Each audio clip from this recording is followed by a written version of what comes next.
partir desse ano, 2026, tem uma mudança importante aí na questão dos imóveis, que é o Cadastro Nacional de Imóveis, sendo implementado aí pelo governo federal, integrando Receita Federal, cartórios, enfim. Nós vamos entender um pouco melhor essa situação e, para isso, nós convidamos aí o Dr. Sérgio Barreto, que vai esclarecer esse assunto para a gente, dando maiores informações. Muito bom dia, Sérgio. Obrigado aí pela participação no Repórter Cultura. Muito bom dia, querido Odair. Muito bom dia ao Jeter e toda a sua equipe. Muito bem, Sérgio, vamos lá. Para começar, né, você podia explicar para a gente então aí o que é esse Cadastro Nacional de Imóveis e por que ele está sendo implementado agora a partir de 2026? Tu sabes que, antes de falar isso, é importante a gente falar o seguinte: muitas pessoas às vezes discordam do que ocorre em termos de legislação. A legislação, ela vem através dos nossos representantes. Então, poxa vida, a legislação muda a todo momento. É norma. A norma, ela vem de uma vontade popular, são os deputados, é o Congresso, enfim, é o presidente que depois sanciona. Então, o que essa lei traz? Ela traz muito mais controle, né? Então, esse chamado Cadastro Nacional ali dos Imóveis, nada mais é que aquela sigla CIB, que é o Cadastro Imobiliário Brasileiro. Esse cadastro imobiliário brasileiro, ele vai trazer um controle dos imóveis muito amplo. Ele vai evitar muita questão de sonegação, porque os imóveis vão ter um CPF. Eles vão ter 7 caracteres e um dígito. É tipo um CPF. E todo o imóvel, para você fazer um contrato de locação, de compra e venda, seja o que for, ele vai ter esse CPF, entre aspas. E ele vai estar dentro de um banco de dados chamado SINTER, que é o Sistema Nacional de Gestão de Informações. Então, Sistema Nacional de Gestão de Informações Territoriais. Sistema Nacional de Gestão de Informações Territoriais, SINTER. Esse sistema, ele vai englobar qualquer tipo de imóvel. Então, daí as pessoas pensam, tá, mas quem é que vai alimentar esse sistema? Os cartórios vão alimentar esse sistema e as prefeituras vão alimentar esse sistema. Não é o cidadão. O cidadão, ele vai manter o imóvel atualizado ali nos órgãos competentes. Aí, esse banco de dados todo ali, quem vai alimentar? Cartórios e prefeitura. Então, vou fazer uma locação. Vai estar no Cadastro Nacional. E todas as informações estão ali. E o principal... Lembra que antigamente, vamos supor, a gente comprava uma casa, as pessoas compravam, não coloca o valor real da casa. Tu compra uma casa, paga um determinado valor, 500 mil, não, põe no contrato 250, aí tu declara 250. Isso vai acabar. Por isso da questão das holdings, enfim. Por quê? Porque agora vai ser pelo valor real da transação. Então, teu imóvel vai ter um CPF. A Receita Federal, ela vai interligar tudo e não tem mais por onde tu escapar. Então, teu imóvel tem um valor que vai ser o valor real de mercado dele, vai ter um cadastro dentro desse SINTER e todo mundo vai ter acesso, vírgula. Vamos lá. A LGPD, a Lei Geral de Proteção de Dados, ela traz um arcabouço jurídico que protege os teus dados. Então, as pessoas vão ter informações genéricas nesse SINTER, mas somente a pessoa com login e senha vai ter acesso aos dados sensíveis. Então, os dados sensíveis, acredito eu, porque eu nunca vi esse sistema, né? Não foi implementado ainda, mas o cadastro com relação a valor, tributação, ele vai entrar nessa linha. Por quê? Questão de falando de tributação, olha que interessante. Agora nós temos a reforma tributária. Então, teu amigo aqui acorda às 5 da manhã, não é mentira, pode pedir para minha esposa todo dia para estudar a nova reforma tributária. Todo mundo sabe que todos os outros impostos mudaram. Então, vai ter o IBS e o CBS, que é a via dual ali. A via dual, IBS e CBS. PIS, COFINS, ICMS vai deixar de existir. E essas novas transações, elas vêm para esse controle, então, dentro da nova reforma tributária. Então, a Receita Federal vai ter acesso a tudo, a todos, a todo momento. Sabe que quanto mais a gente estuda a reforma tributária e vem essas notícias, mais a gente entende que o país ele caminha para um controle total do patrimônio. Então, primeiro foi o Pix, porque veja, todo mundo fala do Pix, vou falar uma coisa para ti. Antigamente fazia um DOC, né? Um TED. TED tu pagava, DOC não. Esses dados não iam para o Banco Central. Esses dados ficavam nos bancos.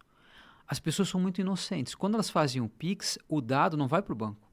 O dado vai direto para o Banco Central. E meu jardineiro falou que ele foi multado em R$ 25 mil pela Receita. Por quê? Porque ele fica recebendo Pix a todo momento, cortando, e não declara. Quando tu recebia um TED ou um DOC, o Banco Central não tinha acesso. Aí veio o Pix. O Pix, em termos de controle social e fiscal, foi a pior coisa por contribuir no sentido daquele cara que não quer dizer o que gasta, porque a Receita começa a ter controle de tudo. Agora veio esse Sinter, esse cadastro de imóveis. Dizem que tem um tal de um novo sistema que vai entrar, não sei qual é o nome, Drex, que é muito pior. Nem os Estados Unidos têm esse sistema tão moderno quanto o Pix. Seria a moeda digital, né? Então, assim, ó, eu vou falar uma coisa para ti, nem os Estados Unidos tá tendo, eles falam mal do Pix, não, é inveja mesmo, porque o Pix, ele controla tudo direto no Banco Central. Vou pagar meu jardineiro, o Banco Central está sabendo. Eu vou fazer um Pix para um sorvete, o Banco Central está sabendo. Você não quer que as pessoas saibam, não faça Pix, faça outro método de pagamento, porque o Pix, em termos de controle, ele é o mais violento. E agora vem esse cadastro, Cadastro Imobiliário Nacional, que é conhecido como Cadastro Nacional dos Imóveis. É o tal do CIB, né? Muito bem, então o principal objetivo dessa iniciativa é controle. Total. E tributação, aumentar a tributação. Tributação. A questão de tributação, assim, eu não quero entrar muito no mérito, mas só, não é mentira. Todo dia a gente está lá estudando, eu estou até assim, meio cansado. Mas tem algumas coisas, não é fruto da matéria, mas para a conversa futura a gente tem que pensar. Existem coisas que precisam ser tributadas e não. Vou te dar um exemplo. Você vai ver um barco custa 700 mil reais. Não tem IPVA, cara. Não tem IPVA. Daí o cara que compra uma moto para entregar pizza, o cara que precisa, ele paga IPVA. Aí um barco não tem IPVA. Um avião não tem IPVA. Como é que um imposto sobre veículos automotores? O avião não tem motor? Tá, então tu vai lá, tu compra um jato, paga 8 milhões de reais e tu não paga nada. Aí um barco para passear com a tua família, tu não paga nada. Aí o pobre é tributado e o rico não é tributado. Isso está errado. Então, a reforma tributária ela é necessária. Só que o povo fala que paga imposto e a gente paga muito imposto. Esse é o problema. Pois é, e essa questão aí dos cartórios e das prefeituras terem que informar, né? Eles é que vão alimentar esse sistema. E hoje, todas as prefeituras no país estão preparadas para isso, e cartórios também estão preparados para isso. Isso vai levar um tempo, né? Sabe que cartório, até dou aqui uma dica para quem é estudante de direito. Poxa, eu quero um dia tentar ganhar muito dinheiro na área jurídica. Sabe o que tu faz? Faz concurso para cartório. Cidades pequenas, assim, a cidade pequena, o faturamento não estou brincando, o faturamento para a pessoa física lá do cartorário, eu nem vou falar o valor aqui para não deixar a população constrangida, é muito dinheiro. E os cartórios estão sim preparados, porque eles têm estrutura financeira, de sistema, eles têm. Já as prefeituras, eu não conheço a realidade das prefeituras. Eu acredito que, em grande parte, elas não estejam hoje preparadas para isso. Mas vai ser o seguinte, em 2026 vai ser implementado o sistema nas capitais das unidades da federação e nas capitais e no Distrito Federal. E em 2027 vai para as demais cidades. Então vai ter um tempo para eles se adaptarem. Acho que a prefeitura vai ter que criar um setor, porque é ela que vai alimentar o Sinter. Então ela vai ter que ter obrigação. E, cara, eu vou falar uma coisa para ti, isso aí não é pouca coisa, né? Tu imagina uma prefeitura de Timbó, a quantidade de imóvel que tem cada imóvel, um cadastro, um CPF. Isso vai dar um custo grande, né? Bastante. E do ponto de vista jurídico, da segurança jurídica, isso vai mudar alguma coisa do ponto de vista do advogado? Muda muito, muda muito. Muda muito porque os dados ficam muito mais transparentes, né? Então, tu vai fazer um contrato de compra e venda, tem lá um cadastro. Tu consulta o banco de dados, tu vai ter todos os dados do imóvel lá. Então, essas ações judiciais, eu vou dar um exemplo para ti. As pessoas sempre querem dar um jeito. Tem aquele cara que não faz o inventário. Ele não faz. Ele espera um tempo. Desde que ele faz depois, ele entra com uso capião. Né? Vou adquirir, eu estou aqui um monte tempo, vou adquirir com uso capião. Está errado. Os juízes estão dando uma canetada. Não, esse cara tem vínculo de parentesco. Por que ele não fez o inventário? Então, e muitas das ações judiciais, elas ocorrem por quê? Por erro. O que vem o litígio? Litígio é conflito, vem por erro. Então, as ações judiciais de regularização vão diminuir muito. O controle vai ser muito mais amplo. Eu acredito que, do ponto de vista jurídico, vai facilitar a vida dos advogados, que não vão ganhar tanto dinheiro, porque não vai ter tanta ação, mas o poder público ali vai ter muito mais facilidade. Muito bem, e aí essa questão realmente ali do que os especialistas estão falando, que isso vai aumentar, fatalmente vai aumentar a arrecadação, Muito. Porque é importante essa questão que você colocou, não vai dar mais para fazer essa situação de, custa 500 mil um imóvel, eu declaro lá no contrato de compra e venda, na escritura eu coloco lá 250 mil. Isso não vai poder acontecer mais. Porque, mas aí, em que sentido que não vai poder acontecer mais? Onde é que vai se pegar o erro nessa transação? Porque essa valorização do imóvel, né? Uhum. Eu só vou poder vender pelo valor que está citado lá já, pela avaliação que é feita pelo... É, Porque, e se eu vender a mais? Não, o cartório avaliou meu imóvel em 300, mas eu quero vender e conseguir vender por 400, e aí? tu podes vender a mais, tu pode. O que tu não pode é vender a menos. Tu não pode. E o que que as pessoas faziam em quase sua totalidade? Ninguém declarava o que de fato valia. Poxa, o terreno vale tanto, a casa vale tanto, vale R$ 1 milhão. Não, aqui no contrato a gente declara 450, passava no cartório muitas vezes, e a gente vai declarar o imposto, o ITBI, por exemplo, né, Imposto de Transmissão de Bens Imóveis, sobre esse valor. Não mais. O próprio ITCMD na doação ou no inventário, não mais. Eu daria um conselho para as pessoas. O que eu faria hoje, diante de toda essa reforma tributária, de tanto que a gente estuda? Tanto que é o que eu fiz para mim. Chamei minha família e tal. Eu faria o seguinte: eu sou uma pessoa de mais idade. Eu faria agora as doações do que eu teria para evitar os problemas e já pagaria o ITCMD, que é o Imposto de Transmissão Causa-Mortes, agora. Eu faria agora. Eu não ia esperar essa mudança. O que se eu tenho, eu ia fazer doação, tá? Bom, eu sou um cara jovem. Muito se discute sobre isso, estou dando a minha opinião, o que eu faço, enfim. Eu faria uma holding e botaria meu patrimônio ali dentro e trabalharia com cotas para evitar o inventário. Cada um tem uma cota. Eu faria isso. Eu não iria esperar toda essa mudança, porque a hora que o sistema fechar, não vai mais ter saída. Aí tu tens um imóvel.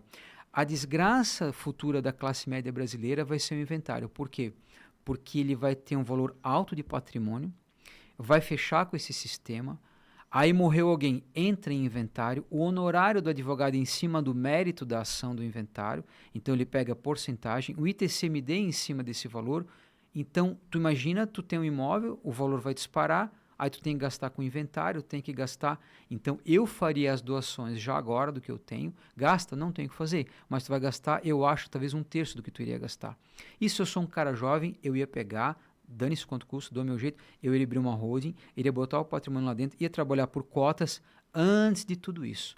Porque a hora que começar a fechar o sistema e tu tiver as coisas no nome da pessoa física, você vai ver o que é gastar dinheiro quando você tiver um problema na família. Pois é, e o problema é que quando tem muito imóvel envolvido no inventário, são imóveis, mas para pagar o imposto e para pagar o advogado precisa de dinheiro, né? E muitas vezes aí tem que converter o imóvel em dinheiro. E aí tem que, às vezes, se desfazer de um bem, por um valor abaixo até de mercado, para conseguir transformar aquele bem imóvel em bem pecuniário, porque o imposto precisa ser pago em dinheiro, o advogado precisa ser pago em dinheiro, e muitas vezes é ali que as pessoas se complicam, né? A realidade do brasileiro hoje tem patrimônio, mas não tem dinheiro em espécie. Essa é a realidade. As famílias têm patrimônio muitas vezes, mas não têm dinheiro. Então, eu faria antes desse controle, e todo mundo está avisando, os advogados estão avisando, o governo está todo mundo avisando. A pessoa não sabia. Não, sabia porque está todo mundo falando. Eu, se tivesse uma maioridade, faria as doações já agora, pagaria o ITCMD, tu pode parcelar o ITCMD, já faz o teu planejamento sucessório.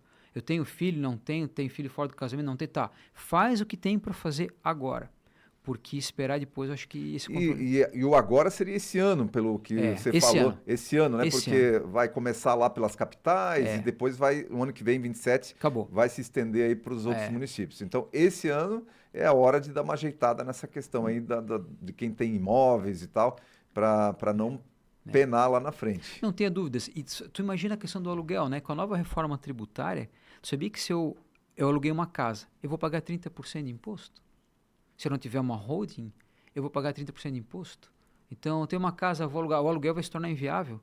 É a coisa mais inviável que vai existir, é tu ter imóveis para alugar na pessoa física. Por quê? Tu vai pagar 30% de imposto e tu tem que manter aquele imóvel. A única notícia boa para quem tem imóvel para alugar é o despejo. Tu viu que mudou? Cara, isso mudou muito. Antigamente eu entrava com ação de despejo, demorava 2 anos. Agora é muito mais rápido. Vem uma lei ali que tu faz tudo em cartório e tu só busca o judiciário para tirar o cara da casa mesmo. Então vai demorar pouco tempo. Mas nesse caso do aluguel, então, qual é a saída? O aluguel, o que eu faria? Tu tens que botar, eu falo por mim, eu não sei o que as pessoas, eu falo pelo que eu estudo. Advogado, enfim, tem vários e cada um tem sua opinião. O que eu faço para mim e para quem eu atendo? Eu boto bens em PJ e em holding, porque esse é o caminho. Não tem outro caminho no Brasil. Mas aí a PJ, se está numa holding e é alugado, daí foge? O imposto é muito mais baixo, ele vai para 6%, 7%, não 30%. Né? Nos Estados Unidos, todo mundo, as pessoas não têm bens no nome da pessoa física. Ninguém tem. Tu vai chegar tem um estado nos Estados Unidos chamado Delaware. Lá é um paraíso fiscal, lá tu não paga imposto, as pessoas abrem holding lá. Porque eu moro na Califórnia, mas vou abrir em Delaware a minha holding. Por quê? Porque lá não cobra imposto. Os ricos fazem isso, eles têm... Onde é que estão os imóveis dos ricos, os super ricos, super rich? Em Mônaco, porque lá não tem imposto. Mas ele mora em Portugal, ele mora na Inglaterra. No Brasil, a classe média trabalha e não para de trabalhar. Daí só o que ela faz? Ela põe os bens no nome da pessoa física. Eu tenho uma teoria que eu não sei se é certa. O que eu vou fazer para mim e que eu acho que as pessoas deviam fazer. Tu é o Odair, né? Tu tem 50 anos de idade. Tá. Tu vai ter netos. Já tem, né? Já. Tá. O que eu faria? Eu estou fazendo para mim. Eu criei uma holding, BR7 Holding para mim. Então, todos os bens que eu adquirir, eu vou botar ali dentro. Eu tenho um filho chamado Otávio. Eu vou falar, os teus bens você vai colocar aqui dentro também. Os teus filhos vão colocar teus bens aqui dentro também. Tu pode se divorciar 10 vezes. Tu pode ter 10 mulheres diferentes, não me importa. Mas ninguém mexe no patrimônio da família. Por que às vezes existem famílias ricas? Porque elas colocam tudo num lugar só. Aí tu cria uma dinastia, tu cria uma família rica. A partir do momento que as pessoas botam na pessoa física, teu filho se divorcia, ele já dilapidou o patrimônio dele. Já não vai deixar nada para os teus netos. E sucessivamente. Então ninguém nunca tem nada bem no fim. Por quê? Porque ninguém protege. Ninguém protege do governo, ninguém protege de ações judiciais. Você é um médico, erro médico. Beleza, você errou. Mas as pessoas vão te processar na pessoa física. Tu tem cotas em holding, mas é um pouco mais difícil, tu dificulta a vida do credor. Então a gente está falando isso, eu acho uma matéria importante. Muito bem, Barreto. Olha, o papo tá bom, mas já são Sim. 7h45. Sim. O tempo passa muito rápido aqui, mas eu creio que foi esclarecido o que é esse cadastro que vem aí para controle e para aumentar, claro, o controle sobre a tributação, sobre os valores, evitar sonegação, e vai ter um controle maior aí do governo, da Receita Federal, principalmente sobre os bens imóveis também. Então as dicas foram passadas aí, as dicas mais importantes. Tem muitos outros assuntos aí que a gente pode discorrer e vai recorrer oportunamente aqui, sempre atendendo aí o nosso chamado, nosso pedido, nosso amigo aí Sérgio Barreto. Legal. Sérgio, um grande abraço para você. Um grande abraço. Tenha aí um bom resto de semana, a gente volta a conversar. Conversa de vez em quando, né? Estamos sempre trocando ideia por aí, mas um abraço e obrigado por ter contribuído para a nossa audiência aqui hoje também. A gente que agradece, um abraço aos teus ouvintes.